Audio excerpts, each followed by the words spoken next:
So I just want to think out loud for a second because I was just thinking yesterday. I was talking to a guy in the gym and he was hurting a little bit, and we were talking about lions and stuff. And um, lions rest more than they work. They sleep to like 15 or 20 hours a day, but their output is so incredible. Whether it's the males fighting all the time and unaliving stuff, or it's the females hunting. Their output is so great that they need to recover. And I said, rest, eating, and recovery. Those are the three pillars of fitness. You can't stand on one leg. And he was like, "Wow, that's true." And we started talking about faith a little bit as well. And it brought up the fact that I told him Jesus or God Himself is only compared to one animal, or technically two.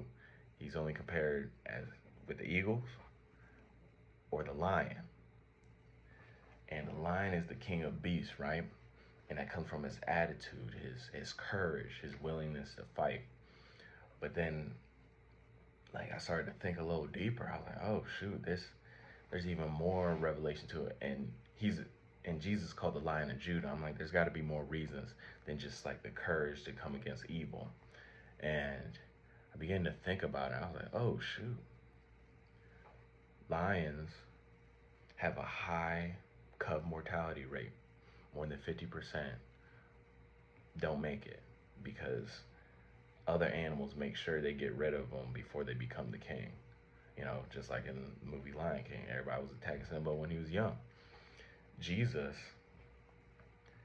his family had to save him when he was an infant, and even before Mary gave birth, because King Herod put a decree that all male children below the age of toddlers had to be unalive. I was like, oh, because they heard of a prophecy of a Messiah, right? Of a king. And then as the story went on, it just reminded me of like a lion's life. As lions grow up, male ones, they have to branch out of their family and hunt on their own and, you know, find and conquer their own pride. And Jesus, he went into the desert for 40 days, 40 nights fasting, resisting the devil before his ministry started. So he was isolated. He had to put in some work and go through that trialing process before he brought forth the kingdom of heaven onto earth and to conquer it in the spiritual realm, right? And I was like, wow, okay, this keeps going. And lions lions are the only big cat that really play with their kids and that raise their kids. And we all seen it on documentaries. And they're really, let's say, family oriented, and they know how to work in social groups. Jesus with the disciples, Jesus sat down with sinners and demanded them to be better. Jesus treated kids with the utmost respect and care and lifted them up, kissed them, all that. And when most people back in the day, they didn't think kids were nothing. And some people still don't. And I was like, oh, shoot, okay. And then this is something that is not talked about enough when Jesus comes back in, Revelation, and talk about in Isaiah and Ezekiel and various books. He's coming back as a conqueror with a sword, scepter, and his cloak is going to be drenched in red at the helm. And because he's defeating the enemies of God and the people that have come across or come against his children and him.